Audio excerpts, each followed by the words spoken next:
Il est de retour. Hein.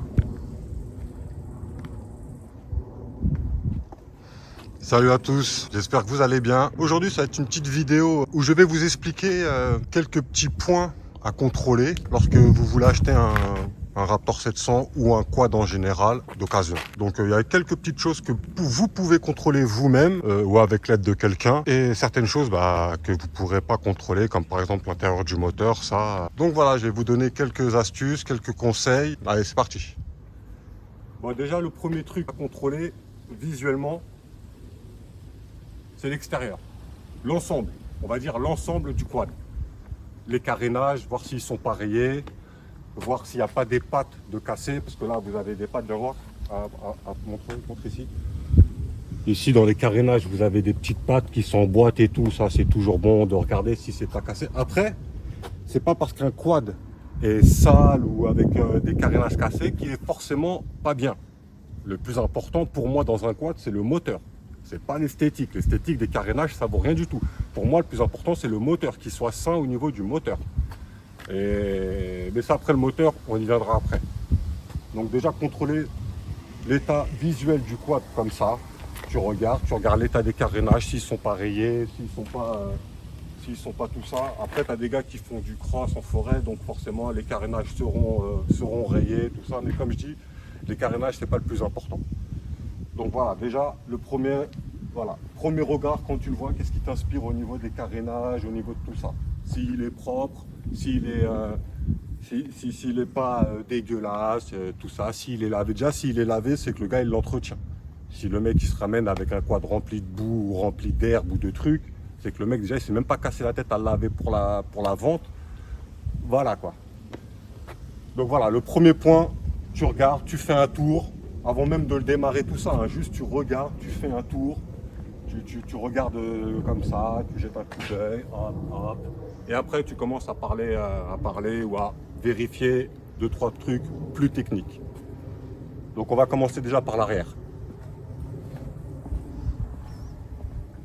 Alors le premier truc que tu peux faire déjà, si tu es avec un pote à toi ou avec le vendeur, c'est contrôler, voir si tu as du jeu au niveau des roues. Là, avec ton collègue ou avec le vendeur, tu soulèves le quad et tu bouges de gauche à droite. Si tu as du jeu, c'est que tu as des roulements qui vont commencer à mourir ou qui sont peut-être déjà morts. Donc voilà, tu lèves, gauche à droite, si ça bouge pas, c'est cool. Tu viens ici, tu lèves gauche à droite, si ça bouge pas, c'est cool. Après, c'est pas forcément les roulements, des fois c'est juste moi ça m'est déjà arrivé, la croix qui se desserre là, ou l'écrou central qui se desserre, bon. Tu le resserres, tu remets la goupille, il n'y a rien. Bon, ça m'est déjà arrivé une fois, je crois. Donc voilà, déjà le premier truc, le deuxième truc, je veux dire, tu peux contrôler, c'est ça. S'il n'y a pas de jeu, c'est déjà bien. Après, on va passer à l'avant, tu peux faire pareil. L'avant, tu regardes. Tu regardes au niveau des triangles s'ils ne sont pas choqués, s'ils ne sont pas tordus, s'ils ne sont pas abîmés. La biellette, tu regardes si elle n'est pas abîmée, si elle est en bon état.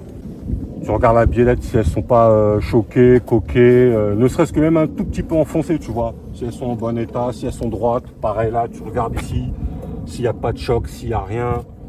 Non, il n'y a rien. Tu regardes au niveau des petits graisseurs, ça aussi c'est important. Là, moi, bon là, il n'y a pas de graisse parce que je l'ai nettoyé le quad, mais c'est important de voir si tu as de la graisse qui sort ou, tu vois, ou si tu as de la vieille graisse noire qui date. Pareil, ça c'est important à graisser ici, là-bas et là-bas. On a plusieurs un peu partout sur le quad. Voilà, tu regardes aussi, tu peux voir l'état des plaquettes. En visuel, tu peux regarder l'état des plaquettes. Moi, je sais que les miennes, elles commencent à mourir. Donc, ouais, elles sont même, elles sont vraiment même fatiguées. Celles-là, on peut voir qu'elles sont fatiguées. Et là, ouais, pareil, là aussi, elles sont fatiguées. Là. Je sais pas si tu arrives à bien montrer ici. Il n'y a vraiment plus, tant que ouais, voilà. Il n'y a vraiment plus, bon. Voilà, donc tu regardes, tu regardes tout ça devant, tu vois s'il n'y a pas de pète, s'il n'y a rien. Bon. Déjà tu te dis, voilà. Au niveau du poste de pilotage, qu'est-ce que tu peux contrôler? Au niveau du guidon, tu mets tes roues droites et tu sais, tu fais, voilà. Juste tu fais bouger comme ça tout doucement. Si tu as du jeu, si ton guidon bouge et que tes roues ne bougent pas, c'est que tu auras peut-être un roulement de colonne de direction qui, si je ne me trompe pas, qui peut être abîmé ou qui commence à mourir, tu vois. Tu vois, tu mets ton truc comme ça et tu bouges comme ça. Là, moi, tu vois, dès que je bouge, les roues, elles bougent, donc tout va bien. Mais j'en ai vu quelques-uns que quand tu faisais comme ça, tu avais un tout petit jeu. Tu vois, tac, tac, tac, et voilà, tu vois. Là, tu vois, RAS, là. Ça, c'est impeccable. Donc voilà, pareil, tu peux contrôler ça de toi-même en le bougeant tout doucement. Et puis même, si tu peux demander au vendeur s'il a des factures ou des trucs comme ça, c'est toujours le plus. Mais il faut toujours demander facture. Moi, c'est pour ça que j'achète que chez Yamaha. Le moteur, il a été racheté que chez Yamaha parce que j'ai des factures Yamaha. Si je dois le vendre, mais ça, je pense pas, au moins j'aurai des factures de Yamaha. Ensuite, qu'est-ce qu'on peut contrôler? On va contrôler visuellement le moteur. Donc ça, c'est simple. Tu regardes l'état du moteur. Si le moteur est propre, mais attention, c'est pas parce qu'un moteur est propre qu'il est sain. Moi, mon moteur, avant qu'il casse, extérieurement, il était super propre. Mais intérieurement, il commençait à clamser. Donc en vrai de vrai, attention. Voir si un moteur il marche bien, en vrai de vrai, tu ne verras que quand tu l'essaieras. Et encore, c'est pas en l'essayant 5-10 minutes que tu te feras une vraie idée. Tu vois. Donc tu regardes visuellement si c'est propre, s'il n'y a pas de crasse je sais pas où, s'il n'y a pas de. Tu regardes s'il n'y a pas de crasse, s'il n'y a pas d'huile qui a coulé, s'il n'y a pas de fuite bizarre, s'il n'y a pas de taches bizarres. Parce que si tu trouverais des taches, ça veut dire qu'il y aurait une fuite quelque part. Tu vois ce que je veux dire? Donc là, tu peux contrôler comme ça, hop. Tu peux venir regarder de l'autre côté aussi, tu sais. Au niveau du réservoir d'huile. Donc là, le réservoir d'huile, tu peux contrôler si c'est propre, si ça n'a pas fuité, si ça n'a pas... Tu sais, des fois, t'en as, ils mettent de l'huile, ils se cassent même, quand ça dégouline, ils se cassent même pas la tête à essuyer. Donc déjà, ça, c'est... Pour moi, c'est quelqu'un qui n'entretient pas sa machine. Tu vois ce que je veux dire?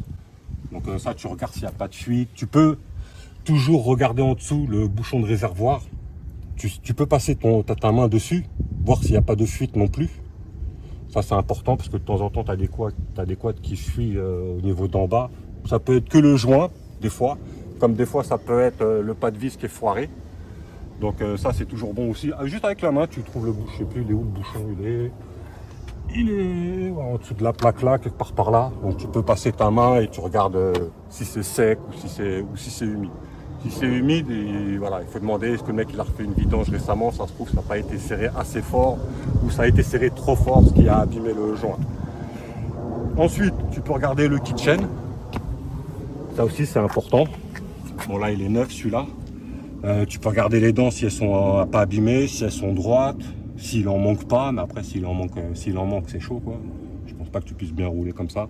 Pareil, tu sais, tu regardes l'état du bras oscillant arrière, si c'est propre, si c'est sale. Ça aussi, c'est toujours des indices pour te montrer si le gars prend soin de son quad ou pas. Ça, c'est très important, c'est très important. Tu vois, tu peux aussi, tu vois, tu sais, t'appuies pour voir si tu n'entends pas de bruit bizarre au niveau de la suspension. Si tu n'entends pas un craquement, des fois tu peux entendre des craquements, ça veut dire que l'amortisseur il commence peut-être à vieillir. Donc ça sera à changer. Donc là tu vois, on est bien. Ce qui craque c'est ça. Tu entends? Ça craque, c'est pas l'amortisseur. Voilà, ça c'est quelques petits trucs que tu peux. Et bien sûr, le plus important, demander au vendeur de l'essayer. Passer toutes les vitesses, très important. Et pas en 5 minutes, parce que c'est pas en 5 minutes qu'on pourra faire un bon achat. Passer toutes les vitesses, la marche arrière, voir si la marche arrière marche tout à fait normale, si c'est pas, parce que c'est un câble, et parfois le câble il a tendance à péter, ce qui m'est arrivé, donc j'ai dû changer le câble. Ah oui, autre chose, au niveau du moteur, très important, viens voir, on va montrer. On n'y pense pas, mais en vrai de vrai, contrôler les niveaux. Tu regardes le niveau de liquide de refroidissement s'il est bon. Tu regardes le niveau de... T'as la petite jauge, tu dévisses, tu sais, tu fais tourner le quad 5 minutes le temps qu'il chauffe. Tu attends que ça redescend, tu dévisses, tu retrempes. Tu regardes le niveau, c'est toujours bon. À savoir, si tu vois que le niveau est trop bas, c'est que le mec il doit pas trop contrôler ses niveaux.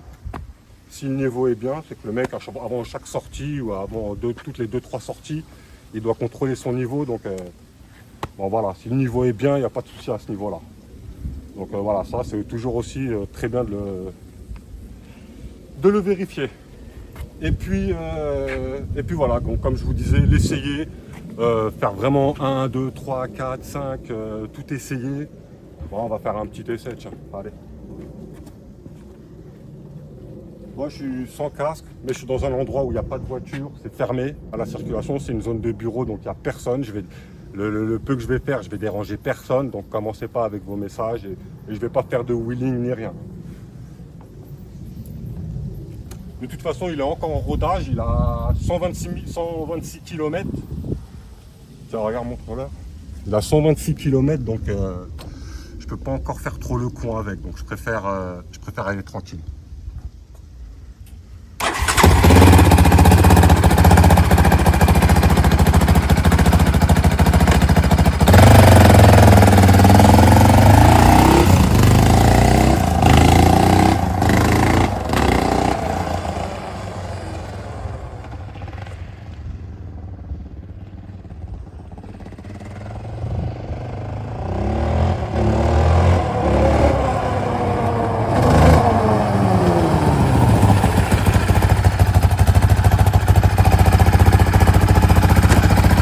La marche arrière quand même.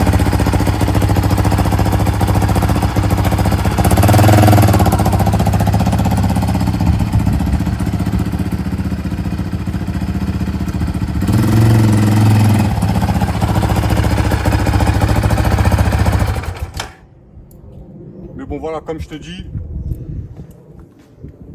c'est pas en faisant cette petite ligne droite que tu vas vraiment te rendre compte de l'état du moteur du quad. Il faut vraiment que tu ailles faire un petit truc, un petit trajet, que tu puisses tourner à gauche, à droite, voir les sensations que tu as dessus, quand les suspensions, tout ça.